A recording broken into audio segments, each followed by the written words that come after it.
السلام عليكم ورحمة الله.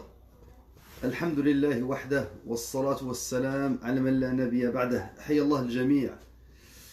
Vous êtes les bienvenus pour cette 20e rencontre, 20e jour du Ramadan. J'espère que vous profitez de ce mois pour vous rapprocher de votre Seigneur, pour approfondir votre connaissance, surtout en matière de Coran, parce que c'est le mois du Coran, subhanallah, et que vous en profitez aussi pour renforcer vos liens familiaux.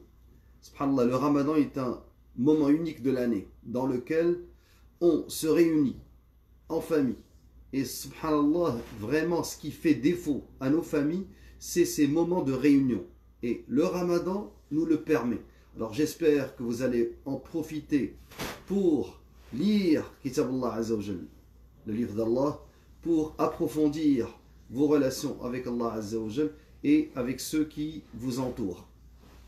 Chose importante, ils disent illam tuhsin al-bidayat, si tu n'entames pas le mois avec la perfection, de la bonne manière, au moins essaie de t'en séparer de la meilleure des manières.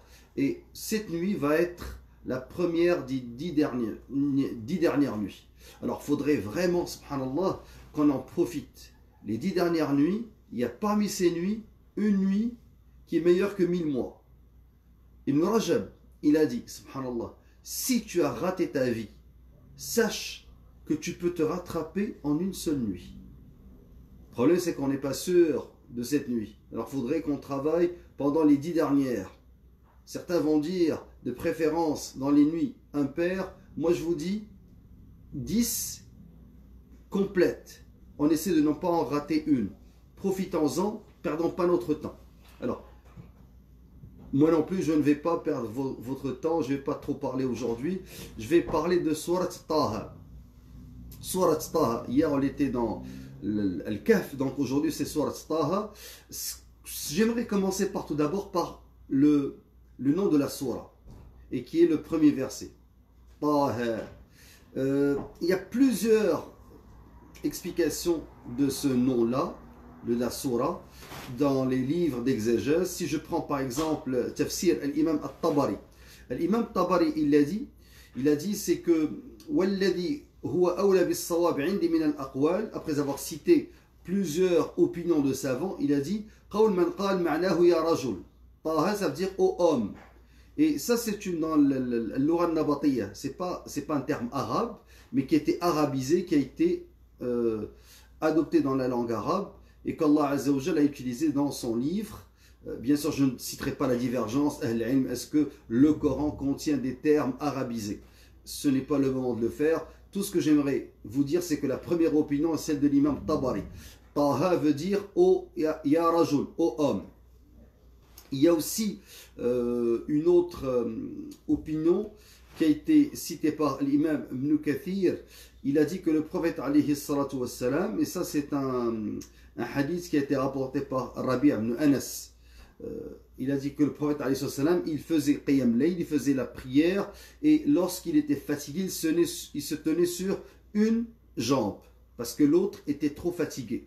Alors, Allah a révélé à ce moment-là, Taha, c'est-à-dire Ta'il arda ya Muhammad, foule le pied avec, foule le sol, excusez-moi, foule le sol avec ton pied au Muhammad, c'est-à-dire repose tes deux pieds.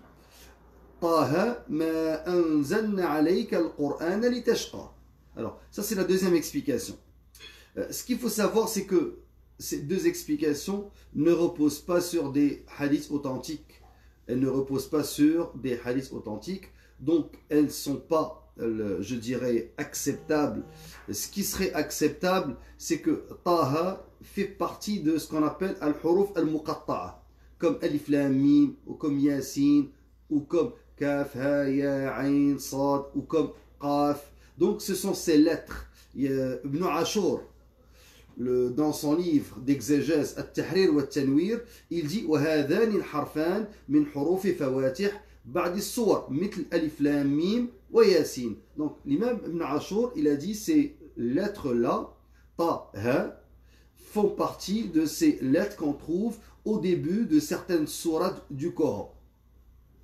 فسر بأن النبي صلى الله عليه وسلم كان في أول أمره إذا قام في صلاة الليل قام على رجل واحدة فأمره الله بهذه الآية أن يطأ الأرض برجله الأخرى ولم يصح. Donc il dit que le hadith qui a été cité, ou l'athar qui a été cité par Imam Ibn Kathir, ou bien ce qui a été dit aussi par l'imam Tabari, même s'il n'a pas spécifié pour Tabari, ne sont pas authentiques, et que ce qui est le plus authentique, c'est que ces deux lettres-là, Taha, sont de la même, je dirais, espèce que les autres lettres qu'on trouve dans le Coran. Alors, ces lettres dans le Coran, est-ce qu'on en connaît la signification? Ce qu'il faut retenir, c'est que Ahl-Ilm disent qu'on ne connaît pas l'explication de ces lettres et que l'explication la plus plausible serait qu'Allah Azza wa Jal a lancé un défi à Quraysh, aux Arabes, aux ceux qui vraiment étaient doués pour leur éloquence, pour leur dire voici les lettres de votre langue, l'arabe, Alif, Lam, Mim, Qaf, Ka, Ha, Ain, Sad. Donc ces lettres-là que vous utilisez, Ya, Sin, vous les connaissez. Et ce livre-là est fait de ces lettres-là. Alors, essayez de relever le défi et faites-en de même. Alors, ça c'est pour Taha. Donc, l'explication, al-huruf al-muqatta'a, et non pas, comme j'ai dit, comme a dit l'imam Tabari, que ça veut dire ô homme, ya rajul, ou comme a dit l'imam Ibn Kathir, Taha veut dire que le prophète ta'il arda birijlika ya Muhammad. Pose ton pied sur le sol, Muhammad. On a dit que l'athar n'est pas authentique. Maintenant, autre chose à signaler pour Taha, c'est que ce n'est pas un nom du prophète alayhi salatu wassalam. Plusieurs pensent à tort que parmi les noms du prophète, on a Taha ou bien Yassine. Alors, ça c'est erroné. Le prophète alayhi salatu wassalam n'a pas comme nom Taha ou Yassine. Mohammed Amin Shanqiti dans Adwa al-Bayan, il a dit dans son explication de Surat Taha, l'opinion qui me paraît la plus évidente à propos de ce terme Taha et qu'il fait partie des lettres isolées utilisées au début des sourates. La preuve en est que la lettre Ta et Ha, Taha, mentionnées au début de cette sourate, figurent ailleurs incontestablement comme des lettres isolées. Quant à la lettre Ta, on la retrouve au début de la sourate intitulée Les poètes, Shu'ara, et le mot Tasin, Mim, et au début de sourate les fourmis, dans le mot Tasin. Alors, et au début de la sourate intitulée les récits.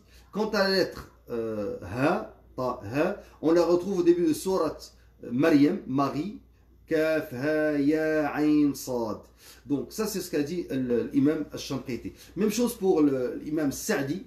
Il a dit que Taha est composé de lettres isolées, utilisées au début de nombreuses sourates. Ce n'est pas un nom du prophète. Chose à signaler, c'est qu'il y a plusieurs savants qui réprouvent l'utilisation des noms des sourates comme des noms. Donc tu ne peux pas donner à ton fils le nom de Taha ou le nom de Yassine. Ça c'est de l'opinion de plusieurs savants. Donc je ne vais pas la développer, simplement à titre informatif. Donc ça c'est pour Taha. Le verset que j'ai choisi aujourd'hui, c'est le verset 121.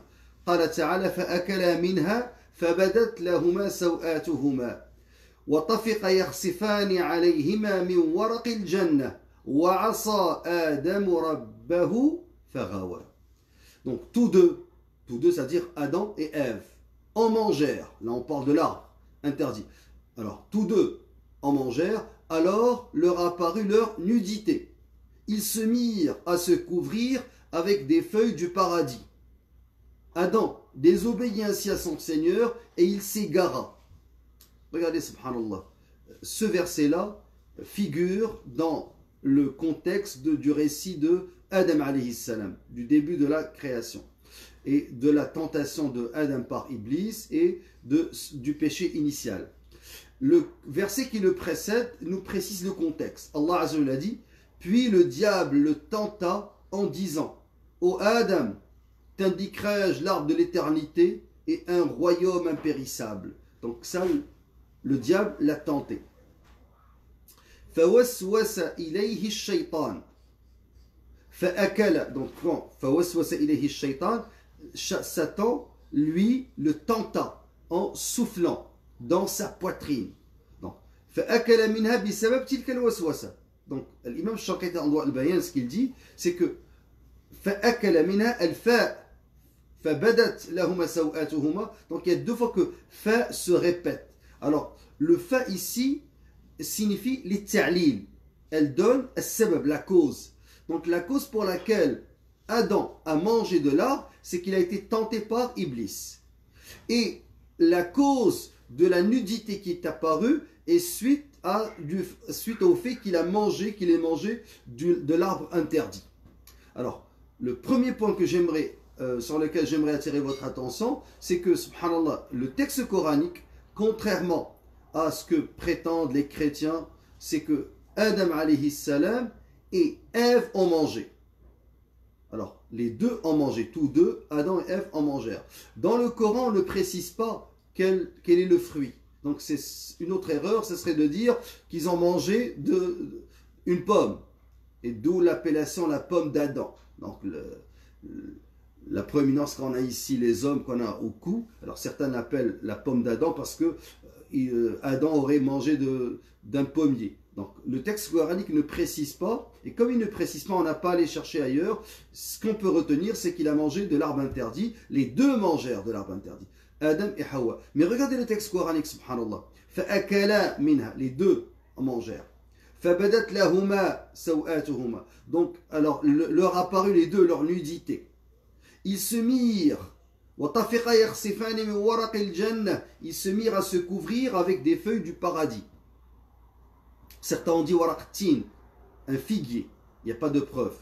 Alors, Adam désobéit ainsi à son Seigneur. Mais regardez, dans la désobéissance, contrairement à ce que prétendent certains prêtres et ce que prétend l'Église, la faute n'incombe pas à Hawa, subhanallah, ici, dans le texte coranique.